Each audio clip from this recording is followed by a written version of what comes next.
These days, a lot of us use GPS devices to get from one point to another. But GPSs are also used to track people without their knowledge, and it's perfectly legal in Georgia. Fox 5's George Franco is here now. He has his special report, Who's Watching You?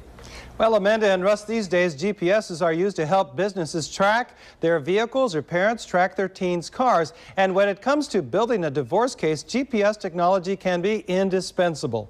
But some in law enforcement are also concerned that the technology has gotten ahead of the law. So divorce inevitable?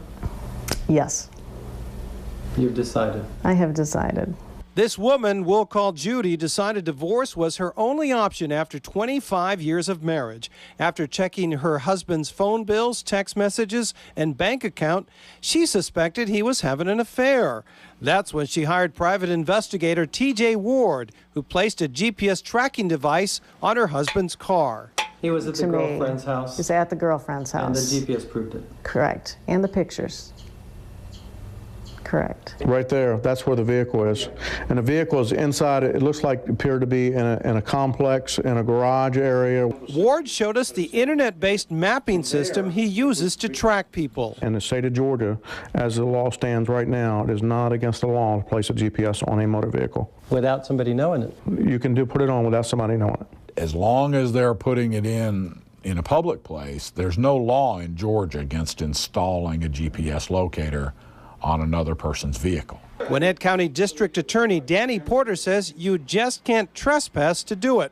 While it might be legal to place a GPS on somebody's vehicle in a public place, you can get into a lot of hot water if you cross the line. Porter says you can't combine a GPS with cameras or microphones to eavesdrop on someone or use the GPS to stalk someone. Then the GPS becomes a tool for a crime. In other words, it becomes the tool for stalking.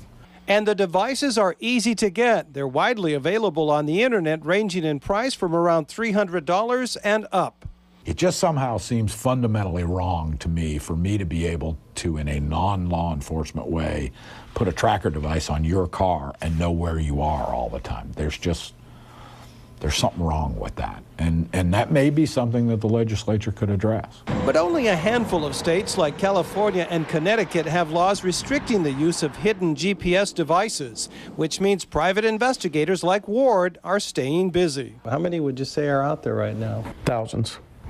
We have 5 of them out right now that I can tell you that are on vehicles across the U.S. As for Judy, she says finding out the truth about her husband was painful, but something she thought was necessary for her and her family. Take a step back and look at your kids, look at your life, and figure out what's best for everybody before you do anything. Private investigator T.J. Ward says before he takes a job which might involve placing a GPS device on a car in another state, he always checks the laws there to make sure it's legal in that state. Well, you said it's legal in Georgia right now, but we also heard the DA say he sees something wrong with this. Any chance the law will change here, restrict it? Well, that's up to the legislature, and it isn't so much that it's legal in Georgia, it's just not illegal, which is a little bit of a different thing. If it's not illegal, that means you can place the GPS device on somebody's car legally. All right, sounds like a loophole that needs fixing. We'll see. All right, thanks, George. George, thanks. Fox 5